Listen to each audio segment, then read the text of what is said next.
Hey guys, this is David Wynn with the Mortgage Edge podcast brought to you by Click and Close Mortgage. Today I got a very special guest from Lake Jackson, Texas, which is south of Houston, Texas, I believe. We have Tammie Bell. Tammie, what's up? Hey everyone, thank you so much, David. Appreciate you inviting me on your podcast and just enjoying the day and visiting with you. So we're just enjoying a beautiful, warm spring day down here in Lake Jackson. I know, right? Well, you're a very special lady. You know, we don't have to talk about your production because you've been killing it in the real estate market for a very long time. Let's talk about that. How long have you been a realtor in this market?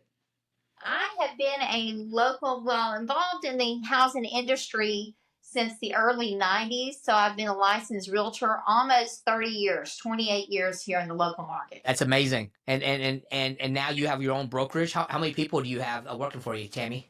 I did. I opened my own brokerage 7 years ago, and we have 12 of us here. So and as a broker, that's awesome. And one thing I do know is, you know, as a broker, there's producing brokers and there's non-producing brokers. I know for a fact that you're a producing broker.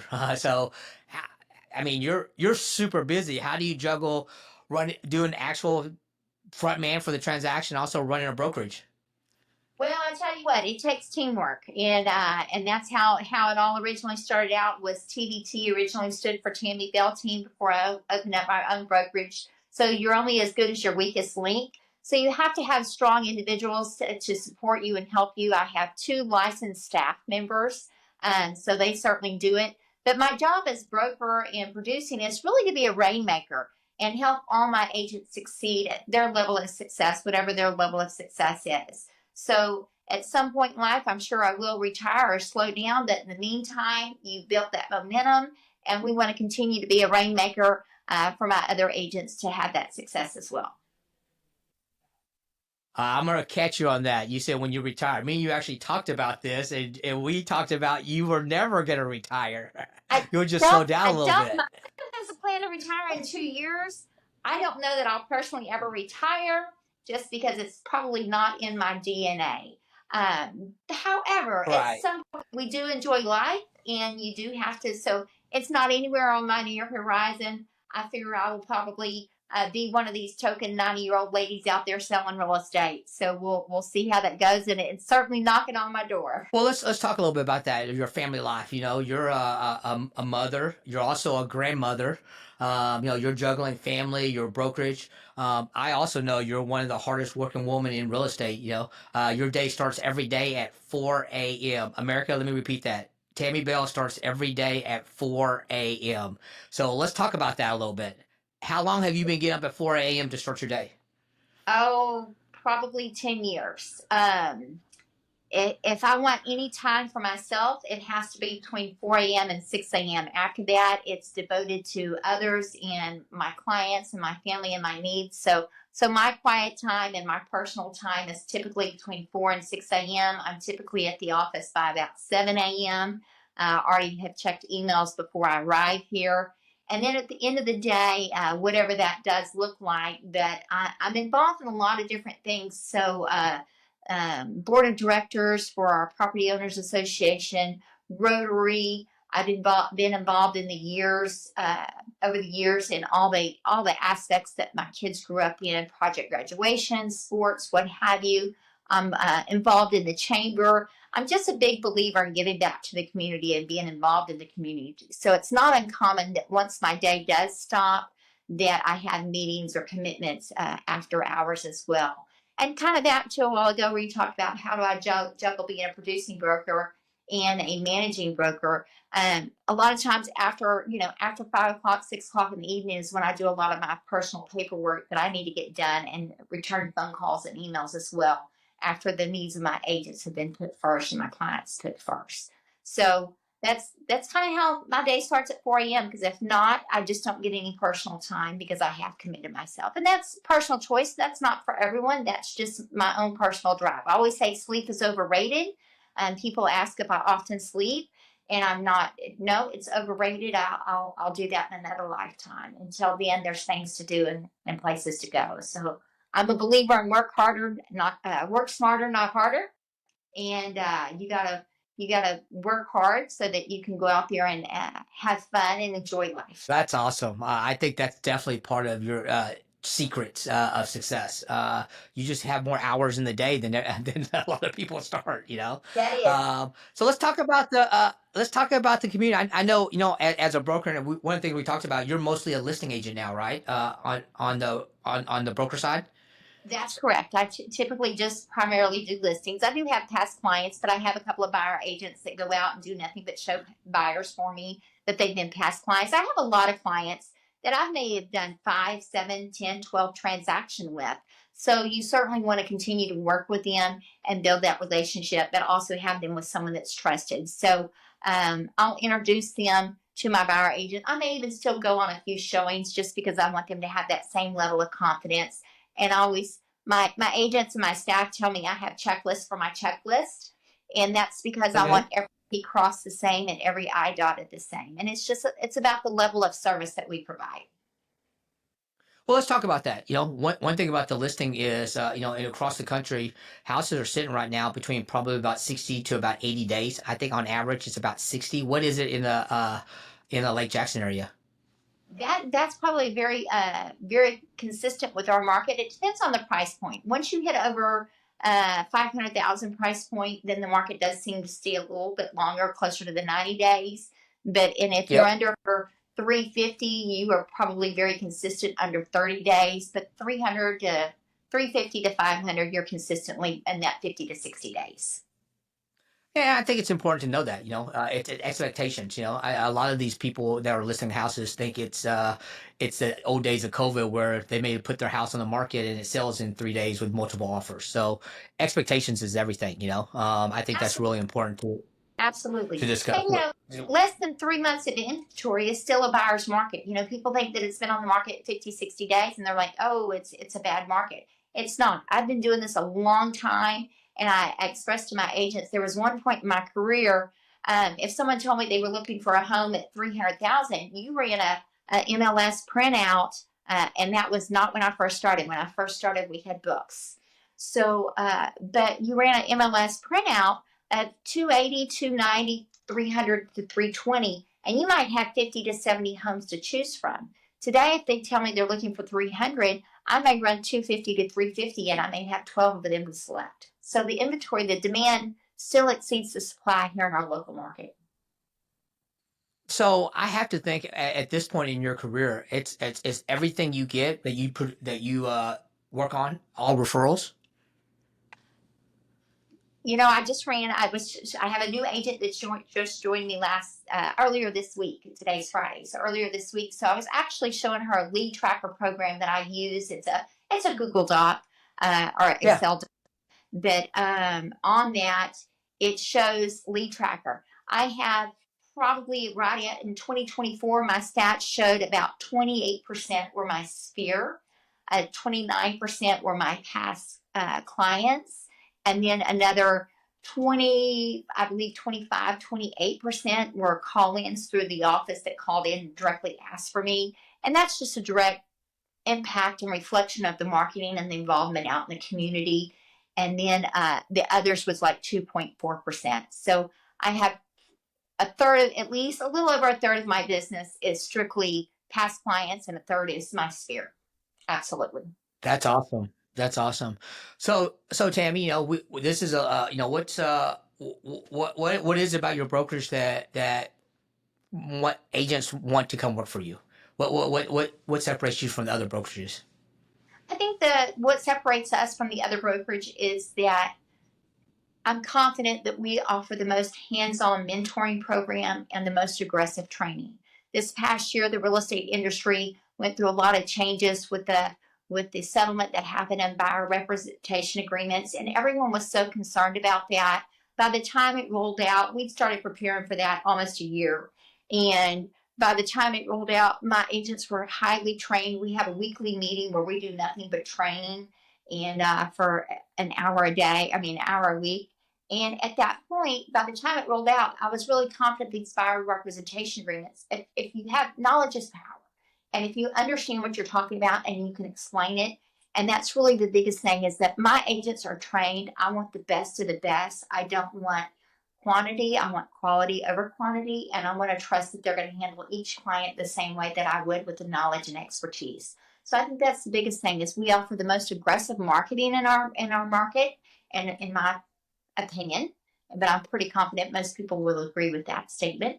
And the most training, hands-on training. My office door is always open, and they can reach me pretty much anytime. Very rarely are they never not able to get me a return phone call right away unless I'm with a client, but I'll send them a text message. So being able to have that mentor relationship where you give that 30 years of experience back to them where they can go out in confidence and know what they're talking Well, about. I'm an agent in the Lake Jackson area. There's only one place I'd work is probably for you. That's why I brought it up. I know that with your years of experience, you bring a wealth of knowledge. So from a consumer standpoint, I'm googling.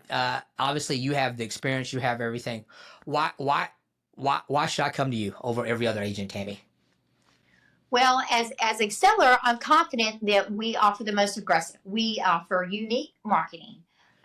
So it's more, I always say it's more than a sign in the yard and put it in the MLS. Anybody can do that.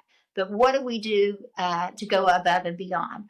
We're located in a downtown area where there's lots of little restaurants and wineries, what have you. So we have LED displays of all of our listings, and we have rocking chairs that get used daily out on our front porch. People come by, sit on our rocking chairs, and just enjoy the atmosphere and the sounds from the streets. Often there's live music playing. So we have those that are in all of our windows. Every one of our listings are displayed there. They have QR codes that takes them directly to a website specifically for that property.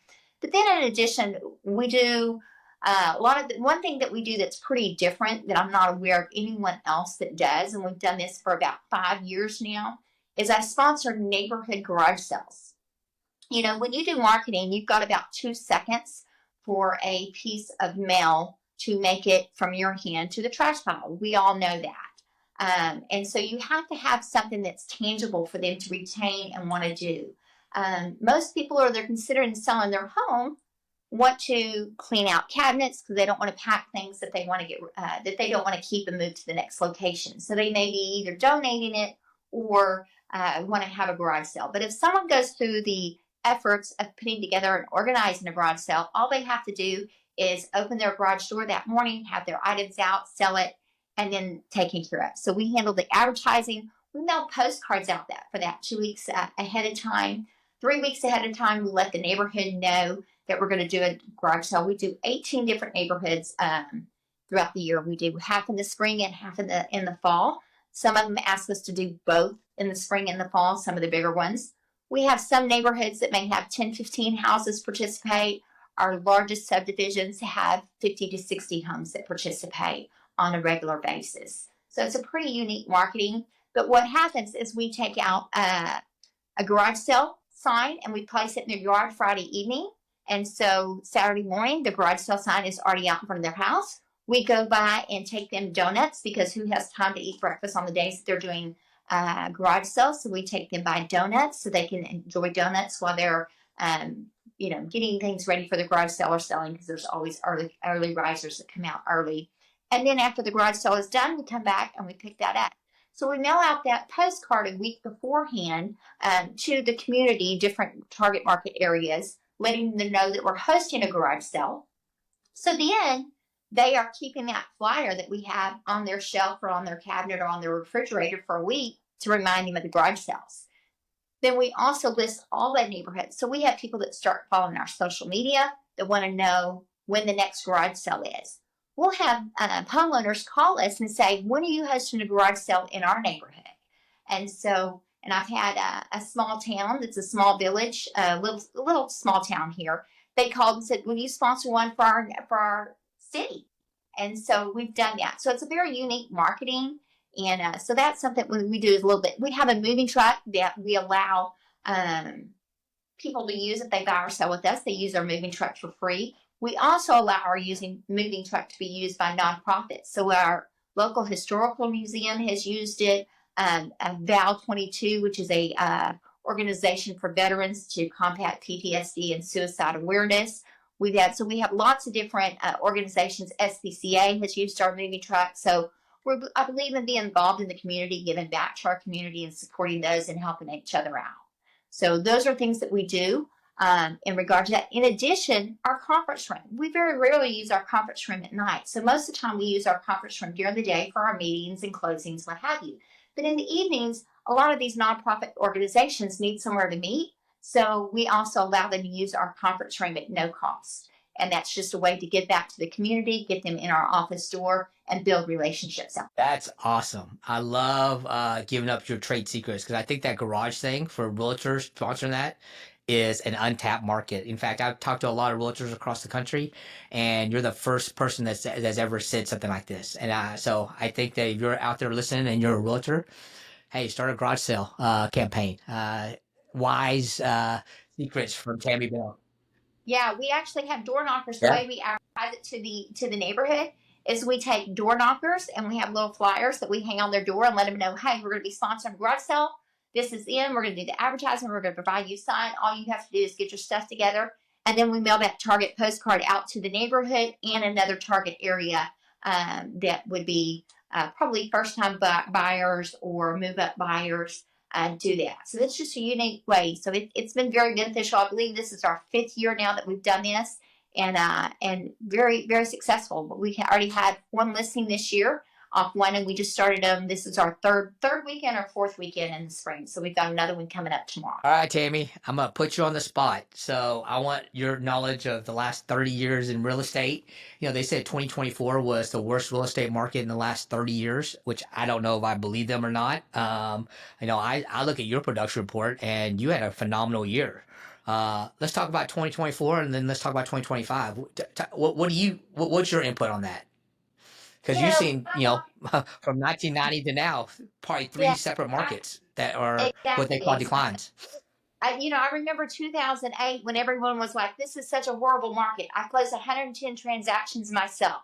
So I'm like, y'all just go ahead and keep saying it's a horrible market because in the meantime, I'm here at the office answering phones and taking calls and making it happen. So I think, unfortunately, a lot of people, consumers and agents, listen to the media. Media is what you make of it. There's multiple sides to the story, his, hers, and the truth, and the reality. And so those that are waiting for the phone to ring, they're going to be waiting for the phone to ring. And they're not going to be there because they're going to be like, oh, I don't have anything going on. I'm not going to do it. But in real estate, you can always be learning. You can always be working. You can always do lead generation. And there's things that you can do to make it happen. So the ones that are out there working, it's business as usual. And nothing has slowed down and nothing has changed. For those that are just waiting for the phone to ring and not building their pipeline, I talk about that roller coaster of emotions, the roller coaster of transactions. So many agents make the mistake of they go host an open house or they build a network with someone and they focus on that one. You really have to have 4 pillars. Those transactions have to come from 4 different areas because one day one might be a little bit stronger versus the next one. So you have to keep that pipeline and that roller coaster going. Otherwise, you see yourselves on highs and lows rather than a consistent flow of pipeline. So in 2024, we can continue to do business as usual. We do customer relations. We touch base with our past clients 12 times a year. We hold a quarterly blood drive in our conference room. That's to the community. So again, that's just a reason to touch base with our past clients, providing a benefit for our community and those in need, and something that we all should commit to doing if we're able to do it. Something that doesn't cost us anything, and it's something that can't be reproduced, but it's being involved. We do customer appreciation events from our Easter Bunny pictures. We've got those coming up in 2 weeks where the Easter Bunny makes us stop by, and we have a photographer take Easter Bunny pictures. We do a movie. Rent a movie theater out as soon as the summer gets here for a new release. We do Santa pictures. We do a trunk or treat that we partner with our local city on that's gotten very large over the years. And so there's things like that you continue to do those, your pipeline will continue rather than hosting an open house. If you host an open house, you get a couple of buyers, you work them, they go to closing, and then you're back at ground zero. The key is making sure you're never at ground zero. You have to keep all that balls in the air, continue to juggle those to make sure that your pipeline is always flowing and doesn't come to a stop and you start back at ground zero again. That's awesome. So what's your prediction for 2025? I'm excited. As we sit here, That's right. I'm I am excited too. for 2025. There's you can listen again to the media. However, everyone has to have a place to live. So we're all going to still keep on living, and regardless of what they think, people talk about the interest rates. You know, interest rates historically 7% is a great mortgage interest rate. You point out the other days a buyer said, they said, well, we're hoping the interest rates come down, a little bit before we buy. And I said, well, right now you're paying 100%. And he was like, fair enough, fair enough. And one of them is an ER doctor. And so he's like, I waited too long. I said, you're paying 100% right now. So you're paying more than if you have an interest rate of 6.25 or 6.75 and 7% right now. But historically, a 7% mortgage rate is a historically good interest rate. And you remind them, what are they paying for their vehicles? What are they paying on credit cards? So it's still the best interest rate. We were just spoiled for so long at those interest rates for being so low that were historical lows that we'll probably never see again in our lifetime. My first home I bought was 18% interest. That was back in the 80s. So to me, 7% interest rate was fantastic. Obviously the 2s, 3s, and 4s were unheard of, and they were certainly unheard of to stay that low. But reality is you're building your wealth. So you're building equity and you're maintaining your home. The value, you stay there a few years, the value should go up. You make improvements to it. You're building your own wealth. There's no other way that is easier to build wealth than owning a home. That's awesome. Well, Tammie, I could sit here and talk to you all day, but I mean, it's Friday. The weekend is the start of most people's Monday. So I know you got people to talk to and stuff like that. So what should have we talked about today that we didn't talk about, Tammie? I don't know that there's anything we didn't cover. As an agent, we can sit and talk all day, just like you said. There's always a connection. There's always something to enjoy, learn about someone else. But just learning what can we do for them and what's important to their needs, and that's what we're here for. Yes, ma'am. Yes, ma'am. Well, if I'm a consumer or a client and I want to buy a house in the Lake Jackson area and I want to get a hold of you, how do I get a hold of you, Tammie? We cover all of southern Missouri County. Well, we cover all of Missouri County, but we're primarily here in southern Missouri County. We do cover Galveston County, Fort Bend, and Harris County for those in certain areas of expertise in Morgan County as well, but primarily southern Missouri County. But if they want to reach out to us, give us a call here at TDT Real Estate. My direct number is 979-292-6163. Office number is easy to remember. It's 979-299-0001. Our phones are always answered, and we're here to help you in any way. Answer questions whether you're buying today or tomorrow, selling today or tomorrow. We're here for all your real estate needs. And if you're watching this on TV, you saw that go across the lower thirds, folks. Well, Tammie, thanks for being with us today. My name is David Wynn. I'm with the Mortgage Edge Podcast. Have a great week.